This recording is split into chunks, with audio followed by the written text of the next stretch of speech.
must ensure that we can protect the innocent lives and assert our values as a nation.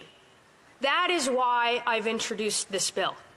If passed, this act would strengthen Canada's ability to deter, to minimize, and to resolve instances where Canadians are taken hostage abroad. It is an honor for me to rise in this House to speak to Bill C-353, the Foreign Hostage Takers Accountability Act, a bill that on my first day in this House as a Member of Parliament, my dear friend, the Honourable Member for Thornhill, asked me to second. A bill inspired in part by a report co-published by the Macdonald-Laurier Institute and the Canadian Coalition Against Terror, now known as Secure Canada, entitled Fighting Back Against Global Hostage-Taking. In my previous nonpartisan life, Madam Speaker, where I founded and led the Macdonald-Laurier Institute's foreign policy practice, I had the opportunity to work with the author of this report, Sarah Teach, Danny Eisen, and Cheryl Superior, who, as the Honourable Member for Thornhill has so eloquently noted, their contributions to securing victims of terrorism, of extremism, and of hostage-taking are frankly unparalleled. The Honourable Member for Thornhill knows this. She is not only the sponsor of this legislation, she's not only my deputy leader, she's a fierce Canadian proponent for human rights, unafraid to challenge authoritarians who would do Canadians harm. And so I'm especially proud to rise in this chamber as her co-sponsor today in support of the champions who contribute ideas and in support of a fearless legislator who knows how to turn those ideas into laws. I have three reflections on this legislation: hostages and sanctions, support for families, and cooperation with third parties. In the past decade, we have seen Canadians increasingly seized as hostages by terror groups and authoritarian regimes.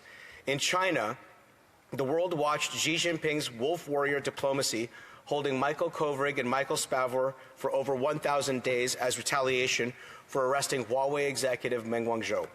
At the same time, there were several cases of Canadians receiving harsher sentences in China. Robert Schellenberg, a Canadian who was convicted for allegedly drug smuggling in China, previously sentenced to 15 years in prison, was retried and resentenced to the death penalty. Fei Wen, another Canadian, received the death penalty shortly after the Meng arrest.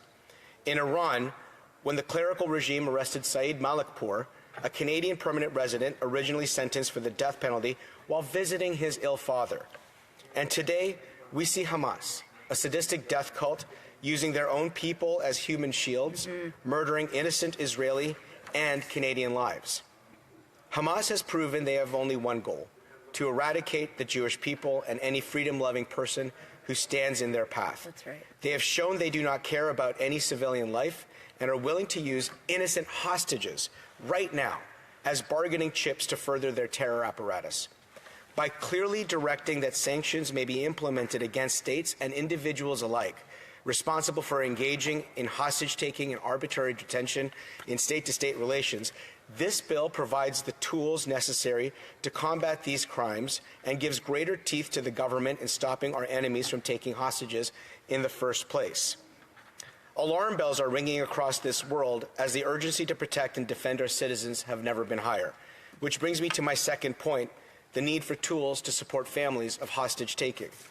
When confronted by authoritarians and their use of hostages, by those who practice state terror as statecraft, we currently have limited tools in this country to defend our own people, and families are often left in the dust with varying levels of support.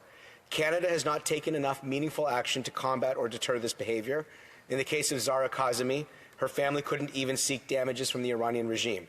Even when people are freed in swaps, this has incentivized future hostage-taking and sends a message to brutal forces around the world that they can take our people and get away with it. We will ensure these bad actors are isolated from participating in the global economy and that justice is brought upon them. In this legislation, victims and their families will be at the forefront of the government's efforts. Families struggling with mental health issues will get access to the quality services and support they deserve. And those who have been left in the dark on the status of their loved ones will finally receive timely updates from Ottawa. For my third point, tools are needed to enhance cooperation with third parties to secure the release of Canadian hostages. By granting the Minister the ability to communicate and collaborate with foreign states, this legislation enhances our ability to bring our people home. Whether you're a citizen, a permanent resident, a refugee, we will fight tooth and nail for you.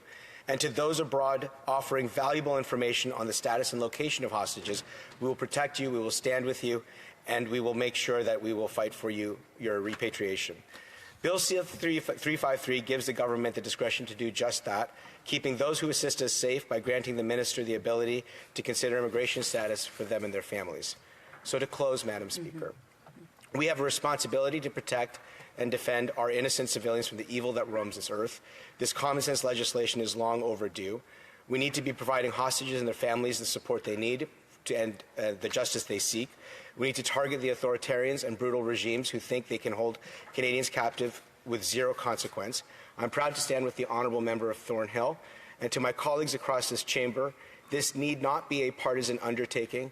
Let us make it a parliamentary one by supporting this bill today. Thank you very much. Right on.